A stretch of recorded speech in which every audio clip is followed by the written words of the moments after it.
PM किसान योजनेचे बऱ्याच शेतकऱ्यांना पैसे येत नाहीत किंवा काही शेतकऱ्यांना नवीन नाव नोंदणी करायची आहे किंवा काही शेतकरी असे आहेत की काही शेतकऱ्यांना पहिला दुसरा पाचवा हप्ता आला आणि त्यानंतरचे हप्ते आले नाही, बंद पडले। मग बरेच शेतकरी हे सीएससी सेंटरवाल्याकडे जायचे, आपले सरकार सेवा केंद्रावर जायचे आणि तेथे माहिती विचारायचे। मात्र तरीही तेथे जर त्यांचे हप्ते सुरू झाले नसले किंवा मिळत नसले, बंद पडले असले तर त्या शेतकऱ्यांसाठी महत्त्वाचा अपडेट आपण आजच्या व्हिडिओमधून बघणार आहोत। कारण बऱ्याच शेतकऱ्यांना पैसे येत नाहीत, त्या शेतकऱ्यांना पैसे चालू झाले पाहिजे असा शासनाचा सुद्धा उद्देश आहे।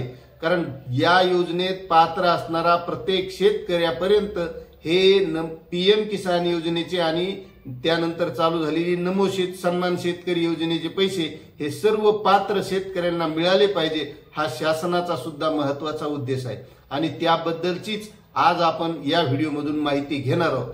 तत्पूर्वी मित्रांनो, मी रामेश्वर नवटके आपलं वेणुगंगा टेक या यूट्यूब चॅनलमध्ये स्वागत करत आहे। मित्रांनो, तुम्ही जर आपल्या चॅनलवर नवीन असाल तर आपलं चॅनल सबस्क्राइब करून घ्या, कारण आपण या चॅनलच्या माध्यमातून पीएम किसान योजना असेल, नमो शेतकरी योजना असेल, सौर योजना असेल किंवा अतिवृष्टी अनुदान असेल याबद्दलची इत्थंभूत आणि खरी माहिती आणण्याचा प्रयत्न करत असतो। तर चला मित्रांनो, व्हिडिओला सुरुवात करूया।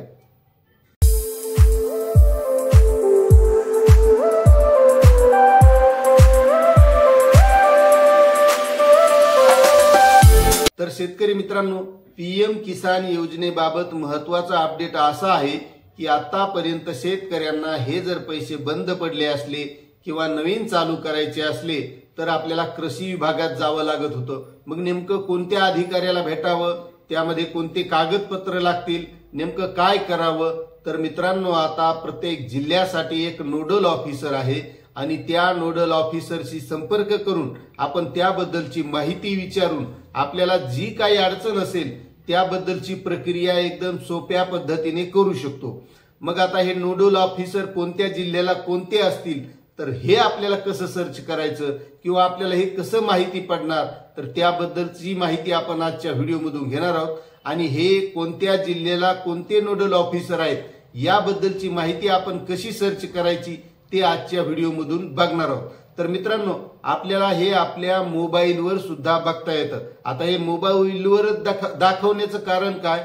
कारण प्रत्येक शेतकऱ्याकडे मोबाईल असतो, कारण प्रत्येकाकडे काही कम्प्युटर नाही, म्हणून मी कम्प्युटरवर दाखवणार नाही। तर आपल्याला फक्त हे मोबाईलवर सर्च करता आलं पाहिजे की कोणत्या जिल्ह्यासाठी कोणता नोडल ऑफिसर आहे आणि त्यांचा संपर्क क्रमांक काय आहे, म्हणजे आपण त्यांना संपर्क करून ही माहिती सोप्या पद्धतीने विचारून मग आपल्याला जी काही अडचण असेल ती आपल्याला अडचण दुरुस्त करता येईल। तर चला मित्रांनो, आपण मोबाईलवर बघूया।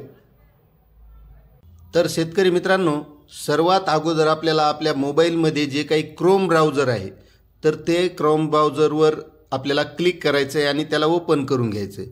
तर हे क्रोम ब्राउझर ओपन केल्याच्या नंतर आपल्याला इथे सर्च करायचं आहे पीएम किसान। पीएम किसान टाकून सर्च केल्याच्या नंतर आपल्याला पीएम किसान सन्मान निधी अशी वेबसाईट दिसेल, तर यावर क्लिक करायचं आणि ही केल्याच्या नंतर आपल्याला पीएम किसान सन्मान निधी अशी वेबसाईट आपल्या मोबाईलवर ओपन होईल। पीएम किसानची वेबसाईट ओपन झाल्याच्या नंतर आपण पूर्ण असं खाली यायचं आहे। आता यामध्ये बरेच ऑप्शन आहेत, ई-केवायसी आहे, न्यू रजिस्ट्रेशन आहे आणि नाऊ युअर स्टेटस आहे। पण आपल्याला हे सर्वात खाली यामध्ये पुन्हा ऑप्शन आहेत, e-KYC, new farmer registration, status of self register farmer updation, असे बरेचसे ऑप्शन आहेत। मोबाईल अपडेट करता येतो, तुमचं स्टेटससुद्धा बघता येतं। डाउनलोड पीएम किसान ॲप, हे ॲपसुद्धा आपल्याला मोबाईलमध्ये डाउनलोड करता येतं। आता आपल्याला काय बघायचं तर कोणत्या जिल्ह्यासाठी कोणता नोडल ऑफिसर आहे। मग यामध्ये search your point of contact POC असं जे काही सर्वात खाली दिसतंय त्यावर क्लिक करायचं आहे।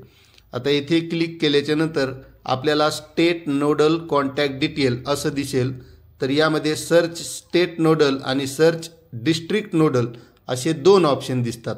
तर आपण अगोदर सर्च स्टेट घेण्यापेक्षा आपण सर्च डिस्ट्रिक्टच घेऊ। मग यामध्ये आपलं राज्य निवडायचं आहे।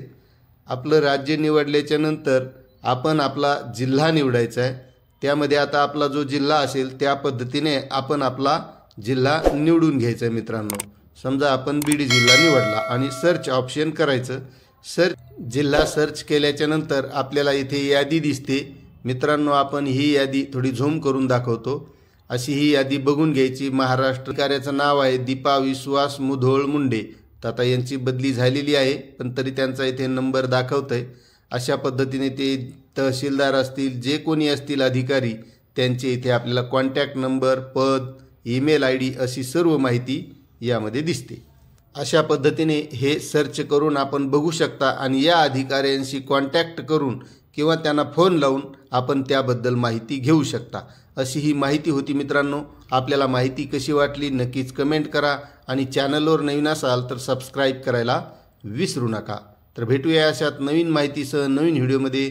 तोपर्यंत धन्यवाद.